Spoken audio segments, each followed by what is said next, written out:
Ada satu hal yang membuat publik geleng-geleng kepala dalam kasus ini. Bukan karena dugaan lapak sabu itu berdiri di tengah permukiman warga, bukan juga karena aktivitasnya disebut berlangsung siang dan malam, melainkan karena yang pertama kali turun menggerebek lokasi itu bukan aparat, bukan tim khusus, bahkan bukan petugas berseragam, melainkan seorang emak-emak dengan modal keberanian dan kamera ponsel. Inilah kisah yang membuat banyak orang bertanya, kenapa harus viral dulu baru bergerak? Peristiwa ini terjadi di lingkungan 2 Kampung Baru, Kelurahan Aek Kanopan Timur, Kabupaten Labuhan Batu Utara, Sumatera Utara. Di saat sebagian orang memilih diam karena takut, seorang ibu justru memutuskan melakukan sesuatu yang jarang berani dilakukan warga biasa. Ia berjalan menuju lokasi yang disebut-sebut sebagai tempat aktivitas penyalahgunaan narkoba, tanpa pengawalan, tanpa perlindungan khusus, tanpa kepastian keselamatan. Yang ada di tangannya hanya sebuah ponsel yang terus merekam. Dalam video yang kemudian beredar luas di media sosial, sang ibu terlihat mendatangi lokasi sambil menunjukkan aktivitas yang menurutnya sudah lama meresahkan warga sekitar. Dengan suara penuh emosi, ia mempertanyakan mengapa tempat tersebut bisa terus beroperasi dan seolah tak tersentuh. Ini rumah Bandar Sabu ya. Bandar Sabu si Uki, suami istri Bandar Sabu. Ya. Ini lapaknya di samping rumahnya. Pas di samping rumahnya ini lapaknya.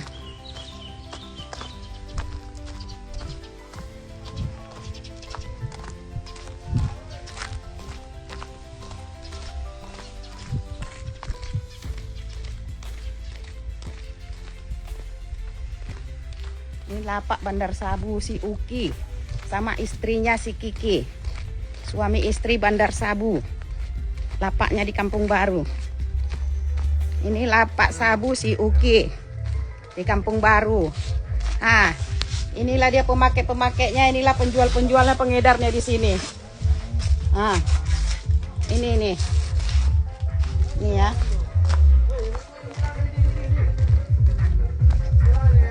Ini lapak Bandar Sabu si Uki. Lapak Bandar Sabu si Uki nih. Ini dia. Ini tukang menjaganya, penjualnya di sini dibuatnya. Ya, ini sedang nyabu ini. Ini sedang nyabu. Ya. Enggak ada, Bu. Lapak Bandar Sabu si Uki. Kenapa si Uki buka Bandar Sabu di sini nggak ditangkap? Ada apa? Ada apa? Ini tempatnya. Ini tempatnya. Ini gudang si Uki. Pagi, siang, sore, malam, 24 jam ini buka. Apa hebatnya si Uki di Kanopan ini? Apa hebatnya si Uki di Labura ini? Hah? Siapa sebenarnya si Uki ini? Bandar Sabu. Ini Bandar Sabu ini. Lapak Bandar Sabu pas di samping rumahnya. Pas di samping rumahnya ya. Bandar Sabu ini. Lapak Bandar Sabu ini. Ya, lapak Bandar Sabu ini, ya, ini lapak Bandar Sabu si Uki pas di samping rumahnya. Suami istri Bandar Sabu, suami istri Bandar Sabu, suami istri Bandar Sabu ya. Siapa ini membilang dilarang masuk, si ribut diancak KBR? Siapa KBR ini? Hebat kau Uki, hah? Hebat kau Kiki. Hah? Ini rumahnya Bandar Sabu ya. Rumah Bandar Sabu. Di samping rumahnya lapaknya. Ini rumahnya. Apa hebatnya si Uki ini makanya bisa dia buka? Hah? Apa hebatnya? Udah hebat kau rasa kau Uki. Keluar kau Uki. Keluar kau. Ah, ini keretanya ini. Entah kereta-kereta dari mana ini. Ini kereta gadian-gadian orang.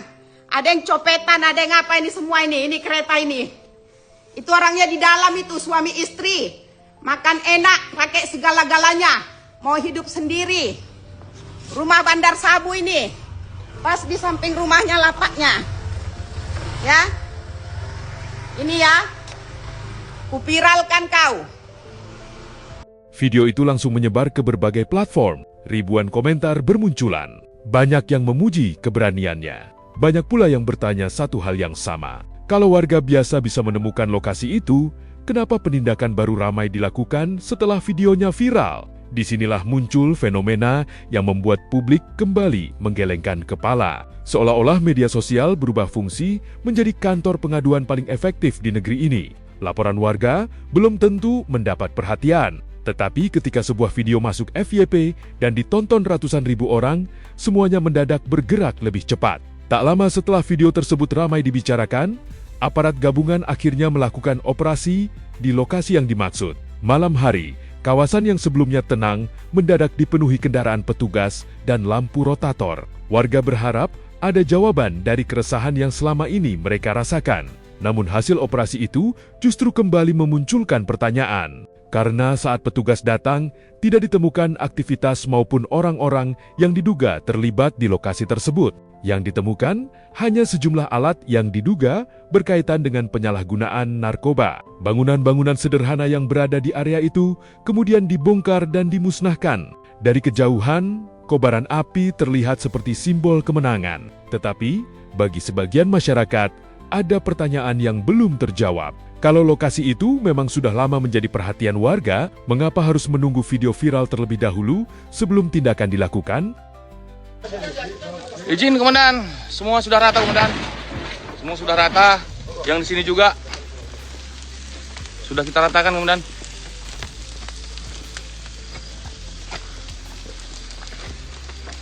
Di belakang rumah si U. Semua sudah rata Komandan. Yang ini tidak kita bakar karena takut mengenai rumah. Demikian Komandan. Laporan lengkap menyusul. Kami dari Kelurahan Ekonopan Timur berterima kasih kepada Polres Labuan Batu, Polsek Koluhulu, dan Kasat Narkoba Kabupaten Labuan Batu atas menindaklanjuti laporan kami tentang adanya kegiatan narkoba di kelurahan kami ini. Sekali lagi kami ucapkan terima kasih. Terima kasih kepada Bapak Kapolres Labuan Batu dan Ibu Kapolsek Aikanopan sudah tanggap cepat menyikapi video saya menyangkut lapak-lapak narkoba yang ada di Aikanopan. Saya harap tindak lanjut terus, jangan ada lapak-lapak apapun tentang narkoba di Aikanopan itu demi anak-anak kita, anak-anak Pak Polisi juga, anak-anak bangsa. Kasihan mereka korban narkoba. Tolong Pak Polisi ya, diberantas, betul-betul diberantas. Terima kasih atas tindak cepatnya ya Pak Polisi ya. Assalamualaikum warahmatullahi wabarakatuh. Disinilah letak persoalan yang sebenarnya. Bukan semata soal satu lokasi, bukan hanya tentang satu video, tetapi tentang rasa aman masyarakat. Sebab keberanian seorang ibu merekam dan mengunggah video tentu patut diapresiasi. Namun keberanian itu juga menyimpan risiko yang tidak kecil. Ketika semua sorotan publik sudah berpindah ke isu lain, ketika kamera media sudah pergi, ketika operasi selesai dan petugas kembali ke markas, warga yang tinggal di sana tetap harus menjalani kehidupan seperti biasa. Karena itu banyak netizen yang bukan hanya memberikan pujian, tetapi juga doa agar sang ibu selalu berada dalam perlindungan dan keselamatan.